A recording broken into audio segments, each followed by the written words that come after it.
Inside Story Uganda. Real source of politics. Katika ngende ko kirala. Muteeka nedda Tamale. Tonatubuulirako.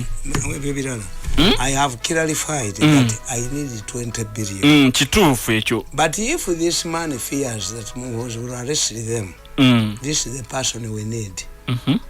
Kubanga yifu Muhoozi kana namukwatawo namutwalawo ne kalubindize namufata namutugambye dda namulyawo namukwatawo nabona obufero ne budduka endulu zivuga nako bakabangali nakayisa ekawalaji ngakali mwanda weyo kakajoza abantu kani akakulira mu ongambye oyina ekipyatera kiri kyozizza isoko mbulire ekira. Let me tell you, mbulira the death of Olanya has created a new Uganda.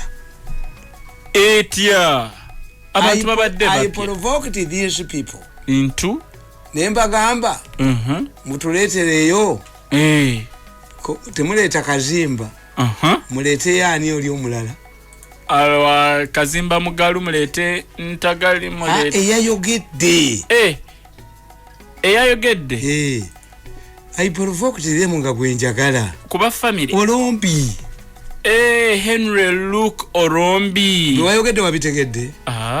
This country will never be the same. We are heading to South and North Korea. Tugenda kweyawulamu. Orombi, I provoked tugenda kuba ne secession because I've been hearing Orombi on my machines. Nemba provoking anti Kazimba Mugalu taina kyayamba. Oyo yagwamu dda. Kazimba Mugalu yagwamu. Muleke omukulembeze wa church nanti tumuleke tumuleke sabalabirizi tumuleke sabalabirizi tubulire ku Orombi omunyo gwensi gwe tulina mu kanisa mu Buganda wano luwalira Owenna Mirembe Bishop Wenna Mirembe gobo twala abana enakasero baba batizo baba kole batya ye Katonda abo ono amwongera bishikibyamu Tamale kakati ogandi okufakolanya what Olombi said. 2 Olombi agambye the most powerful politician you see every war produces its genos. As we speak today, the political situation, dispensation today, has produced 2 genos. Who are they? Moi, Robert Mao. And among era Robert Mao lwokuba mukama we era gwabaddawa na Muhoozi nawe era gwotugambye. Let me tell you. Mao abadde webbanga. Muma and Museveni must protect Olanya's father and Mao the way he has protected me and on his mother.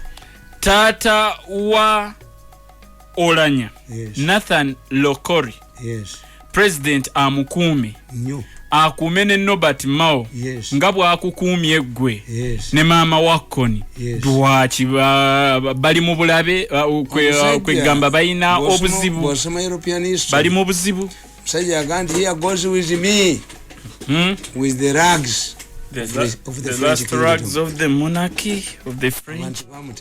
Rags kitegeeza iki ensi yali obwakabaka bwali bufuuse busense nga busense okwega buweddewo obufuuse kisasiro bisimu United Uganda that was built by Sir Harry Johnston is disintegrating egenda kwemenyamenya muteringe yo tufune abengulu abasentro aba west the army after Museveni retirement and build the country again we shall have problems.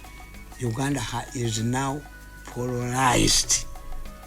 Bawe chokolebeka cha Yugoslavia mubiri gumu nimbaga nti baba Boris Yeltsin Yugoslavia ino musajja Tito ina no musajja omulala Musab. The Serbians rejected Kaira and supported Tito who was not a Serbian. Tito yalitava mu Serbia yali ava mu minority state. I've forgotten it. But after 36 in power bagamba nti amutufuze emyaka 36. The army was composed of the Serbians. Tito was a Croatian from a small tribe. Never got coalition presidents. tuberenga ba president bachuko okuva mu regions. Yugoslavia is divided into 4 states. This is where we are heading. Jatulaga Museveni yaddira omulenzi n'amuleka n'ajoga ensi. Mulenzi yakirese kino. Yes. Ate yakirese atya. Bye buli muntu yenna. As we are standing now, there are 2 people who can hold this country. Ani nani? Nobody Mao. Ate nobody Mao. Ngalumba Buganda bwavuma Buganda. Eno Nupu Tribal Party. Oya asobola okodinga Uganda together. The rags of the kingdom. Buganda has left. Busoga has left. Northern Uganda, the way they were talking, they have left. So kolinde. And we are going to have, I'm suspecting that there is a person who is interested in making our country disintegrate. Waliwo omuntu akyagala. I'm saying, why? Olowooza. How did the overall people, Olanya's father, call Mao, interpret? If it was fairness, he would have called the Chief Justice. How a politician, a leader of a political party, Yanakume Chamachi. Democratic and today Party. We have a challenge. We cannot exhume Olanya's body to determine the cause of death. Ate tutya. Omwana wa kaka. Omusajja avemu ebutabika naga nti yali mulalu okutta girlfriend we omulamuzi n'akigaana the department nefa a judge cannot reject expert knowledge yonna mu byonoono ne tufuna ekesi endala ey'ekayunga omuntu yenna yeetuze yenyaga serubogo omuguwa buli bwe gutandika yenyonda an idiot came from n'ayogera ebyobusiru. A police pathologist ya Ruhanga is indicted. Ate yakoze case. The whole experts have been destroyed. Kakati today. Ebigambo bya tatawula. Yes. Nti my son yangamba yafa butwa. Kati tubuuza. Who killed Olanya?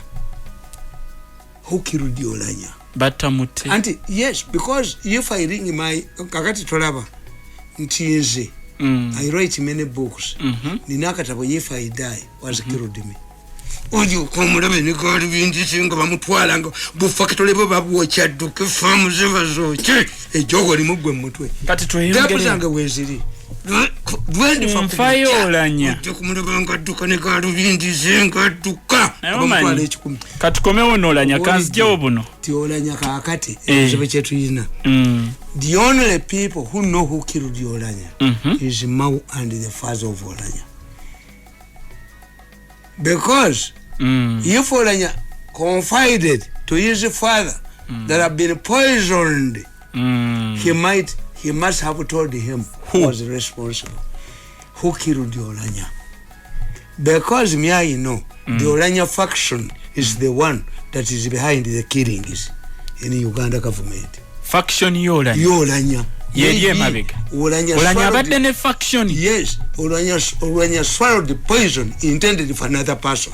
So cold. If Olanya was poisoned, he died out of poison. He swallowed the poison intended for another person. Hey, I was also poisoned. I was poisoned 5 times. Why do people kambabuli abasiramu abali mu cabinet manche bakola cha abasiramu cabinet eberayo ku Monday bagamba mu 7 fe twasibi tebali amere mu State House soko linde neti nyefunza yagamba nti poison is at the highest rate kubana bagamba if let us ask a question who benefits from Olanya's death ani aganyulwa Kadaga was poisoned so who poisoned Kadaga? If Olanya was poisoned and was a part of a strong group that kills the people, who poisons the people, he might have taken the poison by mistake. It was intended for somebody else. Nze kukankubuli kati ewafe ekyengera batemi abantu bakoze eki nina network ku kyalo kanzjo buno tutandikira otamale kanzjo buno tutandikira yesize Mao mu bantu bonna. I get my money from the confession and my training. nze nasoma data analysis nabagambye nti ekyengera balumbye abantu ne babatema era kati ekyengera mu mawulire tebaliimu abatemeddwa ekyengera kitegeeza abatta abantu n'abawulidde nti bakolagana n'abali mu mawulire kakati keesi esinga obukulu they can arrest let them attack my family and see evidence gye baaliseewo nabaga nti 40% remains at the scene of crime 40% balumbye omusajja nga yatunze ekintu kya miliyoni 8 oba 9 naye nga banne yabadde abasuubira waayi bwe bakubye enduulu yazze mu ddiiro lye kati balina master keys omubbi bwe yajja ey'omukono bw'ati agula olugi ono n'agukwata yabadde mu ddiiro n'agukolaki n'agukwata what does it mean he knew they had no guns okitegeera ekyo kitegeeza ffe kyetukubalira abasoma ebyo nti omubbi bwe yazze nayingizaamu omukono ono yagukutte nga confidence gy'ayina tebayina mundu n'agamba mukazi we leeta ejjambiya tutemeeko omukazi yaganye mukazi we yaganye okuleeta ejjambiya kati bali ne bajja basika munnaabwe against this man yakutte omukono it happened e Masaka waliwo chairman wa utonde e Masaka olukatale yabba ne banne n'agaana obbasasula bamulumba ekiro bamubbe olukatale n'ateeka ebidomola bya petroli mu nyumba ye yafuluma obufuluma ababbi olwayingira n'akoleeza ababbi bafiiramu ne famire ye yawasa ndala why did this kubanga omukazi agaana atya okuleeta yes and this man grabbed the hand kitegeeza omukazi abamanyi bali era ne bakuba ejisa lyonna ne balimalawo meaning they had no guns this man knew ina bijambiya when I catch them inside omukono yakukutte mukazi we n'agaana okuleeta ejjambiya okutema awo bomba kwata ekireki them attack my family around them up abebijambiya bitayimba tubattirewo they are known okay nina on the ground nina intelligence kakati mu kino sooka olabe there was a quarrel between the two factions the faction of tumwebaze agamba tiafuddenga Mayombo not to be suspected it comes up afuddenga Mayombo two Mayombo and Kazimba are closely connected Nankabirwa Mayombo yes ne Kazimba Mugalo yes Mayombo as a Minister of Agriculture donated the tractors only to Kazimba alone that's not Museveni so called and Kazimba has been all around. This is why they insisted Kazimba to be the chief celebrant. Two, what another important feature, a man who is highly trained like me, what was this man speaking house for? Olanya. To be president. Yali abalabwa president Olanya. Boyogera nabo batumwebaza abo bali fake ba criminals baba bakolesa baga nti bwe kisobola we are go getters fuka nimbu tumalire yunga buli bwobalumba statement tugivaako gye tubaddeko ogambye tino amakaga amanene ge twalabye muganda Wolanya comes up and says twategeera nti alina problem organize Olanya didn't know. These people wanted him dead to make sure to use him to publicize the need for organs. Fattening him. Immediately Olanya dies and they concentrate on cancer. An idiot from the Cancer Institute went to Parliament. A fool in Parliament, an agent of these idiots, the criminals, stood up in the Parliament and insisted we need a cancer modern cancer wound. But when the Prime Minister of India visited Uganda and Kenya, the Kenyans asked him for a cancer modern machine, which he donated to go to Kenya. I told you, the cancer machine we are using at Mulago was brought from a museum in Romania. Tufu! They picked a ramshackle from Romanian museum brought it to Mulago. It is functional. Ababbi abasuma echuma kyaleta chifu walabi HB bwe kikulaga tetwasobola ku detectinga wano akuma akadetectinga kekano bagawe sente ga be. They are using Olanya's death to steal money for a machine in the Cancer Institute. Bali bamulinze afe era mukatambi akada time tolya kana akafude embe bwekagamba nti governor died because Muganda Wolanya aganze nali ready ogenda okuwa obuyambi bonna. What does it mean?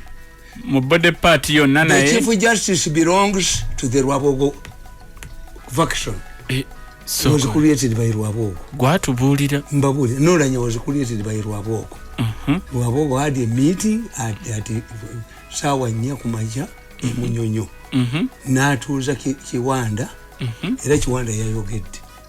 Natuza Kiwanda tumwebazi nankabiro era yajja nasoma ekitundu wane Kololo basula Ntebe kumacha sawa nya ne bajje munyonyo wasudiro video njina Rwabogo n'abagamba nti mbawadde bilioni 10 munzigireko kadaka njagala Olanya I prefer working with the Northerners era bo batundi abonna ba featurings nankabiro was here already a verse Kololo Kazimba is everywhere. He's the agent.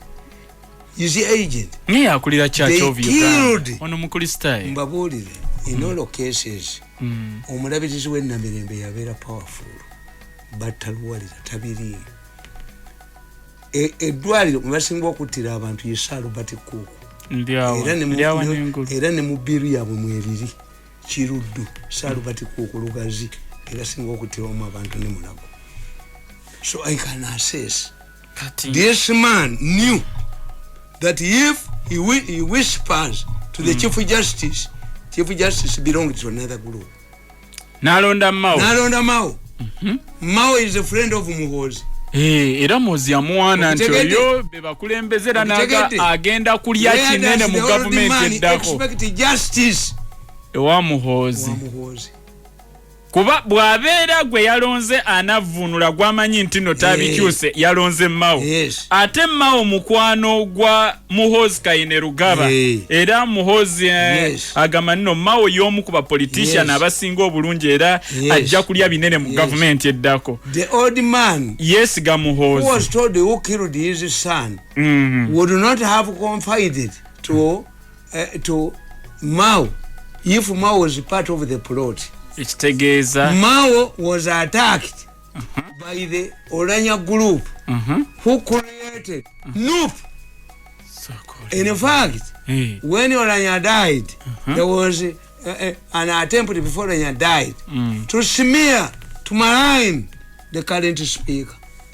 When they knew, when Olanya died, before the time they knew, a meeting was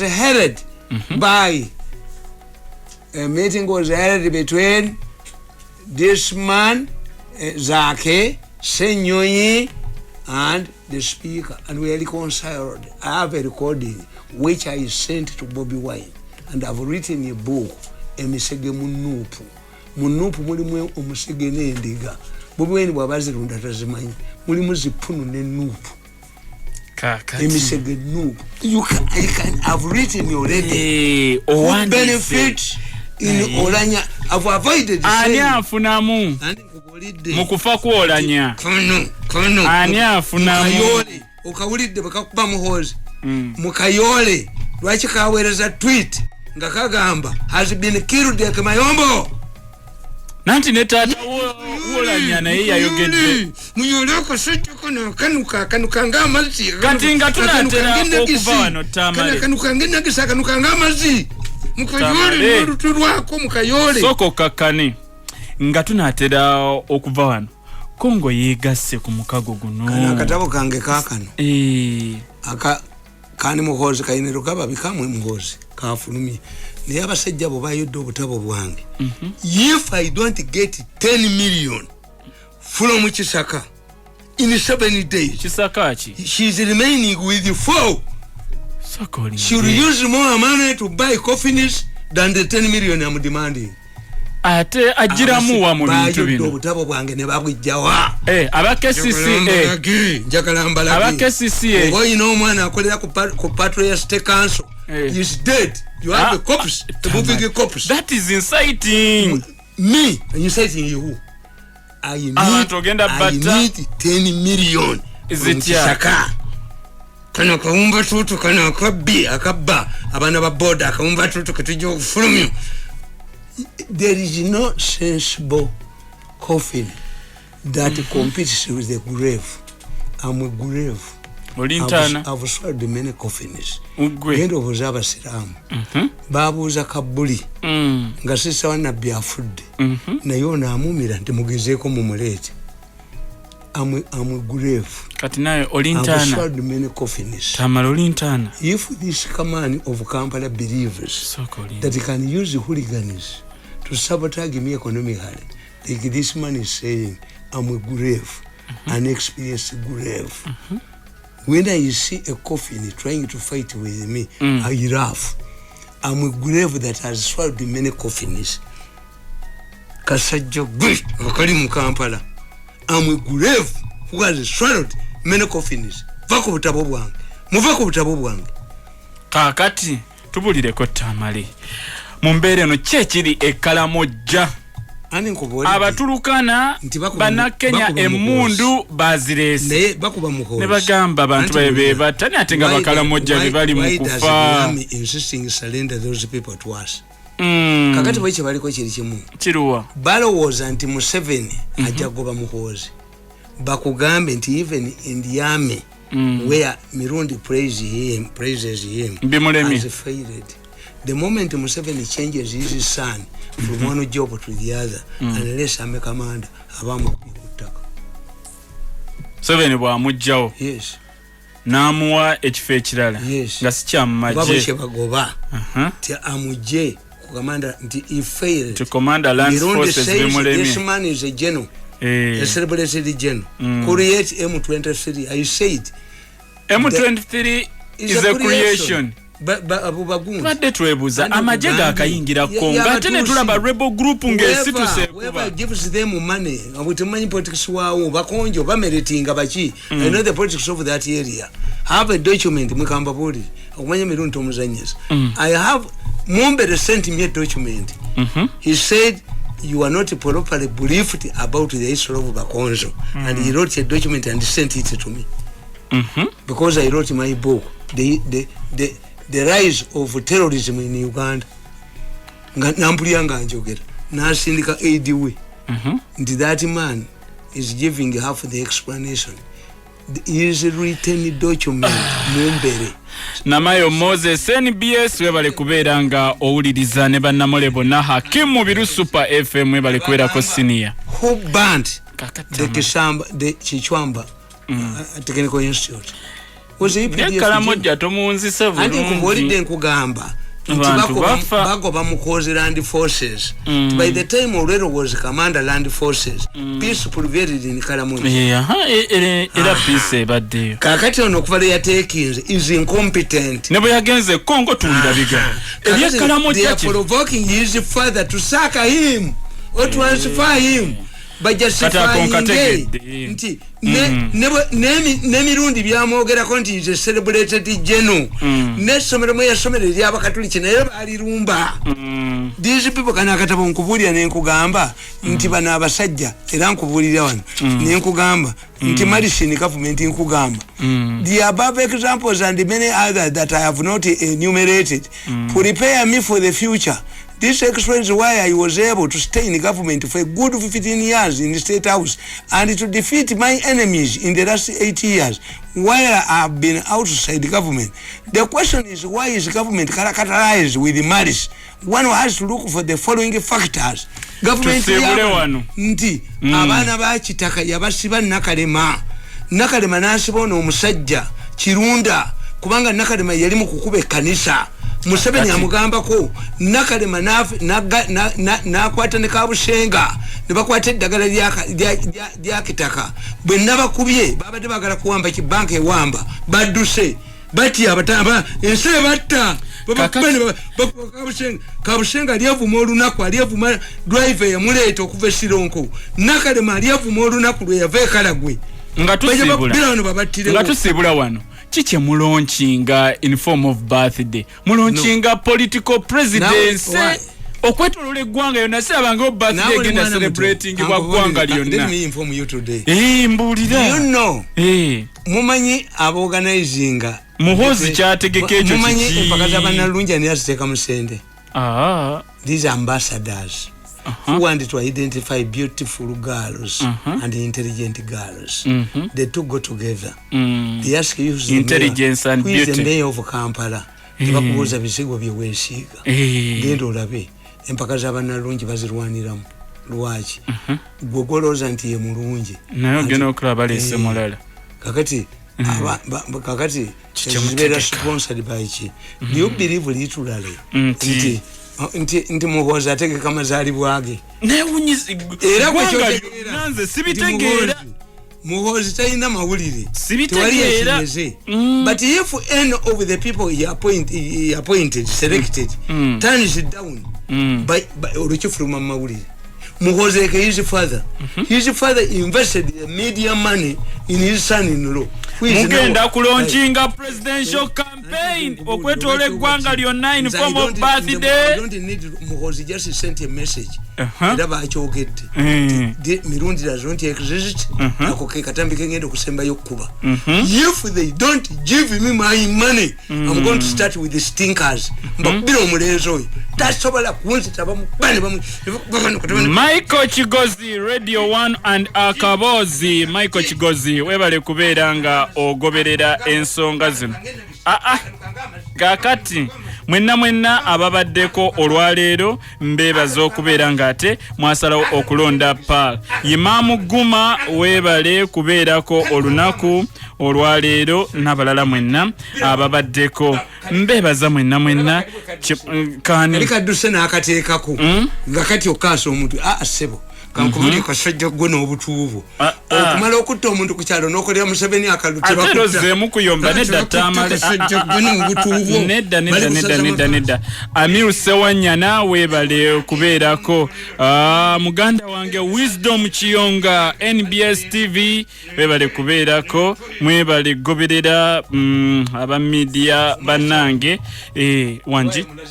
wanji omurasha ali mu kuyingira mwawo Dumba Ismail Bombo Amesko Putin obwana bwamufungudde Putin ayina empalo batayina mpalo ani Putin bumufungula kabuti Putin bumufungula obwana bumufungula Putin anatera n'okuwamba Ukraine bumufungula busajja bumufungula ate butya bumufungula musajja mukulu obwana Santiago Banabaka wanda obwana bumufungula nnyo Speaker Najja Nasif webale kubeerako owa Wakiso District taina mpale Speaker Hamza Kasozi owa Nansana Municipality bumufungule nnyo Luja Deus ex International abasamba Kiti FC mu Kiti Playground Kiti wange bumufungule nyuma Putin ekyali mu kimutetesa Putin kiri bwe kiti kati Putin ekyali kimutetesa bazikutte agenda alwane Comrade Nkata Sanyu FM wale kubeerako bwana bumujje nyuma kabuti ye muddemu Huzaifa wa ICT Kupal webale kubeerako ngambye oli kiti eri ewange gye nkiikirira